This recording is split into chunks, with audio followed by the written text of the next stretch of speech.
రాష్ట్రంలో గాడి తప్పిన పాలన నుంచి రైతన్నల దుస్థితి వరకు ప్రభుత్వ బడుల్లో dropouts fee reimbursement Vasathi Deevena బకాయిల నుంచి ప్రైవేటుకు ప్రభుత్వ మెడికల్ కాలేజీలు దోచిపెట్టడం వరకు ప్రభుత్వ ఉద్యోగుల డిఏ ఎరియర్స్ పిఆర్సీ ఐఆర్ల పెండింగ్ నుంచి స్టీల్ ప్లాంట్ ప్రైవేటీకరణ వరకు నారావారి కల్తీ సారా నుంచి రెడ్ బుక్ కక్ష సాధింపుల వరకు దేవుడిని రాజకీయాల్లోకి లాగడం నుంచి పరకామణి కేసు వరకు కూటమి 420 హామీల నుంచి చంద్రబాబుపై ఉన్న క్రిమినల్ కేసుల వరకు ఏకదాటిక 2.5 గంటల పాటు చంద్రబాబు చేతగాని పాలనను వైఎస్ జగన్ ఉతికి ఆరేశారు. ప్రతి అంశంపైన క్రిస్టల్ క్లియర్గా మాట్లాడారు. చంద్రబాబు పాలనలో అవినీతి, దోపిడీ, అరాచకాలు, అక్రమ అరెస్టులు, డైవర్షన్ పాలిటిక్స్ను సంస్కారవంతంగా ఉతికి ఆరేశారు. నాణ్యానికి మరోవైపు ఉన్న నిజాలను ప్రజల ముందు ఉంచారు. 2019-24 మధ్య తమ పాలనలో రైతులు, విద్యార్థులు, ఉద్యోగులకు తామేం చేశాం, ఆయా వర్గాలను, ఆయా రంగాలను ఇప్పుడు చంద్రబాబు ఏ విధంగా నాశనం చేస్తున్నారో జగన్ వివరించారు. రాష్ట్రంలో పాలన సేవ్ ఆంధ్ర అన్నట్లుగా సాగుతోందని అన్నారు. ముందుగా ఆ ముగ్గురిపై 420 కేసు పెట్టి జైల్లో ఎందుకు వేయకూడదని జగన్ ఎందుకన్నారో ఒకసారి చూద్దాం.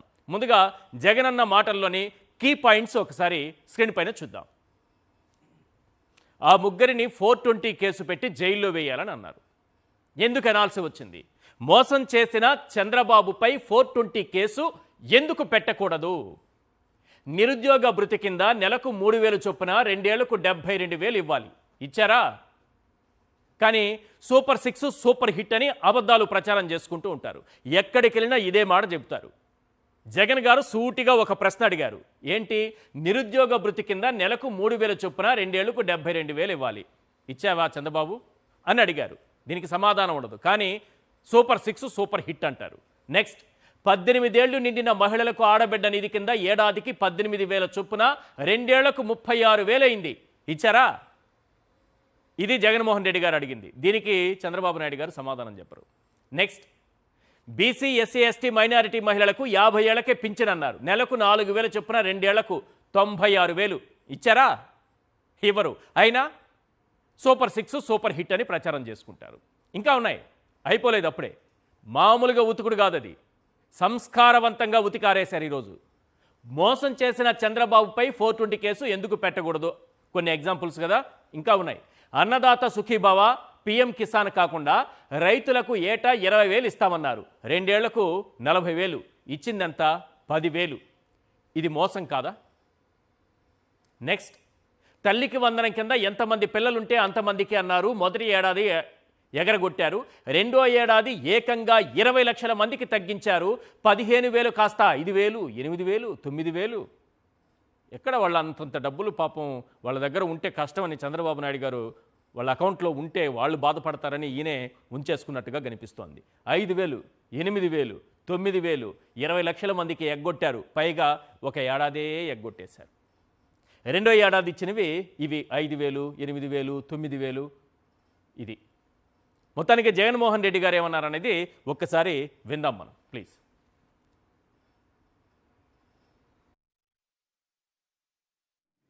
సూపర్ 6 సూపర్ 7 చేసేసినాము, విజయవంతంగా బ్రహ్మాండంగా చేసేసినామని చెప్పి ఏకంగా చెప్పేస్తున్నాడు ఆయన. నిన్న పబ్లిక్ మీటింగ్లో కూడా ఆయన ఏదో సమ్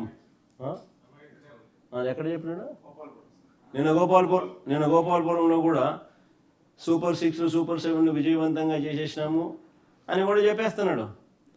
టీవీ పేపర్లలో వాళ్ళకు సంబంధించిన పాంఫ్లెట్ పేపర్లలో, వాళ్ళ టీవీ ఛానళ్ళలో, ఎల్లో మీడియా టీవీ ఛానళ్ళలో అడ్వర్టైజ్మెంట్ కూడా ఇచ్చేస్తున్నారు.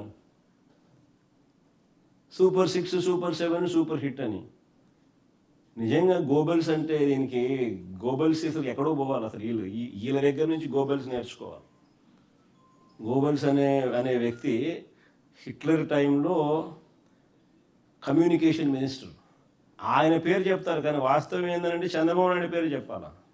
ఈయన చంద్రబాబు నాయుడు గోబెల్స్కి టీచర్, మెంటార్. మరి ఇన్ని 420 చేష్టలు చేస్తూ ఉన్నాడు. మరి చీటింగ్ కేసు పెట్టి ఈయన మీద బొక్కలో వేయాల్సింది కాదా? అసలు ముగ్గురిని బొక్కలో వేయాలి. చీటింగ్ కేసు పెట్టి ఫ్రాడ్ కాదా ఇది? ఇదే వేరే వాడు ఎవడైనా చేస్తే, ఏదైనా చిట్ ఫండ్ నడిపేవాడో లేకపోతే ఏదైనా ఫైనాన్స్ స్కీమ్ నడిపేవాడో ఎవడైనా ఇట్లాంటి ఫ్రాడ్లు చేస్తే కన్నా ఏం చేసింది నువ్వు? జైలు పెట్టిందరు కదా వీళ్ళు. కాబట్టి ఈనాడు రాయడు, ఆంధ్రజ్యోతి చూపదు, TV5 అంతగా పట్టించుకోదు.